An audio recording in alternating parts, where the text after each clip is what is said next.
What's up, Packer fans? Back again. We are getting close to kickoff. We are less than an hour away. I cannot wait.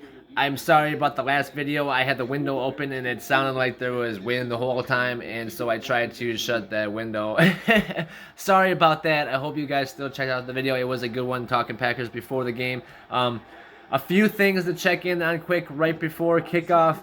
The inactives for today's game. While the Bears just scored again against the 49ers, they are going to be up 20-10 late into the fourth quarter, and it looks like a tough day for 49ers fans and Trey Lance.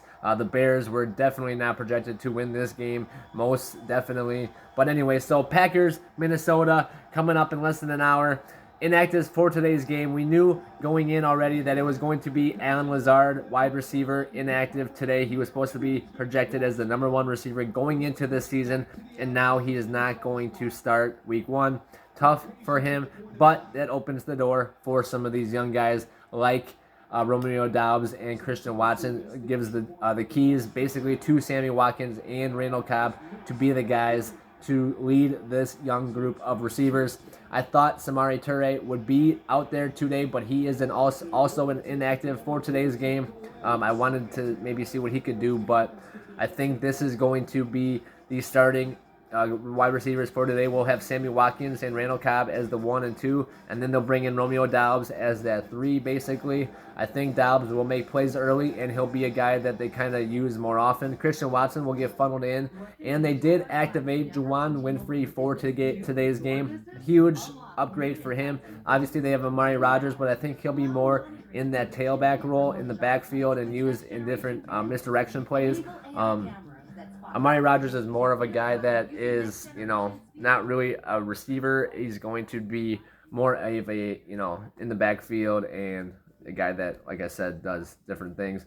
But that's why they only have 2 running backs on the active roster today, and they only have they have Juwan Winfrey, but they don't have Toure. They don't have Lazard. So it's going to be a different look offense for the Packers. We will see how it goes. The only guy that's caught passes from Aaron Rodgers really is Randall Cobb. I think Juwan Winfrey has a few receptions in the regular season, but for the most part, it's just Randall Cobb. These young guys are going to have to step up today.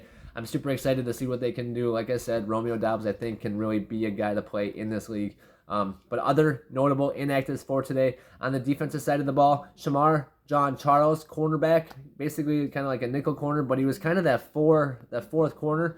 He will not play today. The Packers didn't activate anybody from the practice squad at that corner position. All they have is Keyshawn Nixon as that 5, who are kind of that 4 now, and then they had Tariq Carpenter, but he is also inactive today. That means they have Darnell Savage on the back end, Adrian Amos on the back end, and then they activated Micah Abernathy on the back end. So that's kind of their safeties for today's game.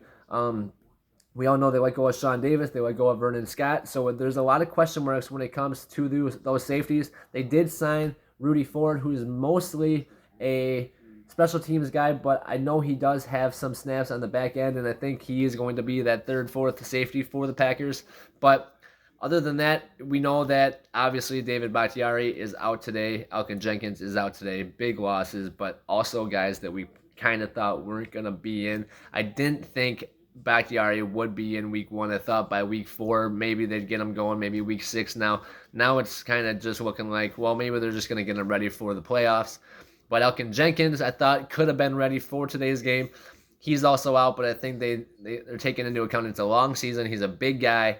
These defensive ends are quick, and, I guess there's a lot of teams like that, but they just want these guys to be the best they can be and be in game shape, ready. They just haven't been practicing it as much as these other guys, and so they're giving the young guys a chance. That offensive line, like I said before, those 5 guys with Yash, John Runyan Jr., Josh Myers, Jake Hansen, and Royce Newman. Those 5 guys have started a lot of snaps together in the preseason. They started all 3 preseason games, played deep into the games. Obviously, they brought Zach Tom in and rotated some players, but for the most part, those 5 guys started every single preseason game, and they looked good. They were, the starting offense in most every practice.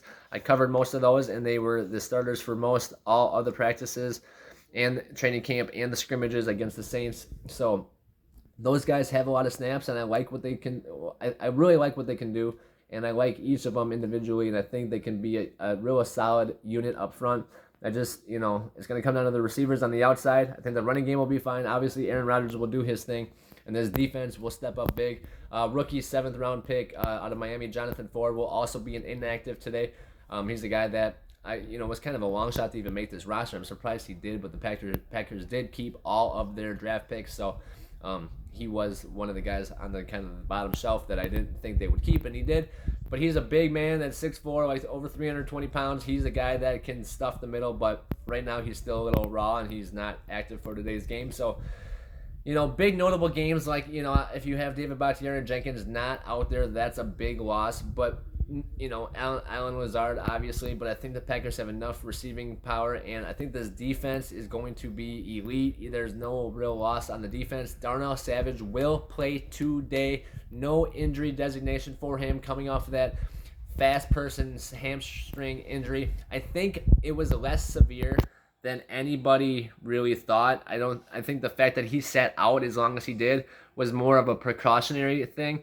It wasn't so much that he was hurt. It was just, we're not going to do anything to re-injure it before the season. So, you're probably fine. He was probably fine after like 4 or 5 days, but they just weren't going to risk it. They weren't going to put him under any pressure to re-injure it and all those things. So I think Savage should be good to go. He's had plenty of rest, and this defense should be elite. I'm so excited to see what they do against this Vikings offense. I know that with Kevin O'Connell, they're a little bit different, maybe a little more pass-oriented. Dalvin Cook out of the backfield. Dalvin Cook's really a solid back. And then they have some weapons on the outside, like I talked about, Justin Jefferson and Adam Thielen and Jalen Reagor. Those guys can all play. They added Jalen Naylor as kind of a kick returner, special teams guy out of Michigan State. He's really quick and shifty. So they have some weapons. And, Alexander Madison, the backup to Dalvin Cook, he can play as well. So there's guys that can really do stuff up front. So I'm excited to see what happens. This is going to be a real good test, especially on the road. It's going to be pretty loud. Aaron Rodgers said it's not as loud as the Metrodome used to be back in the day, but it's still going to be loud. It's indoors. And so we'll see. It's going to be a big test for this offensive line up front. The noise makes a big factor when there's young guys. And these wide receivers on the outside, noise makes a big deal to them when they don't hear the adjustments or the audibles or the route switches or things of that nature. So it's going to be interesting to see how this Packers team adjusts to all those things, especially, learning what they have up front on offense, on the offensive line, learning what they have on the outside with these young receivers, seeing if these running backs can get going, and then hopefully their defense can just hold strong, be elite, put crazy pressure on the quarterback, and just cover really in an elite fashion. I think that both sides of the defense, the front seven and the back guys, they all have the potential to be really outstanding players, and as a unit, they have potential to be, top 3 in the league, top 5 for sure. I heard people talking they might be the best defense in the league when it comes down to it at the end of the season. So we will see. I'm excited. I can't wait. I know you guys are excited too. I'm going to keep doing updates throughout the day as things go on and try to just have as real-time fashion as I can. So appreciate you guys for watching. Don't forget to like and subscribe to this video. Again, go Packers. I cannot wait. We got to start the season out right. Last year we started 0-1, but we did win 7 straight. This year I'd like to start off 1-0 and then still win 7 straight. So, but either way, whatever happens today, it's overreaction Monday all the time. It's week 1.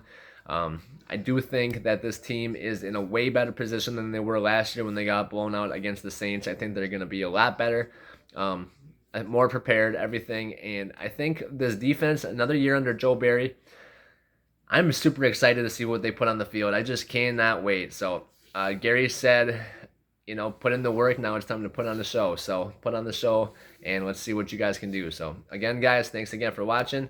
Don't forget to like this video and subscribe to the channel. We almost hit 100 subscribers, so help me hit 100. That'd be cool. And yep, go Packers. Don't forget to like it, and I'll see you guys in the next one. Watch the other videos, check out the other updates, and I'll have all kinds of reflection of today's game after the game and later on. So we'll talk about it all week, and then we'll get into week 2 sometime in the middle of the week. So awesome, guys. Thanks again for watching, and peace out. Go Packers.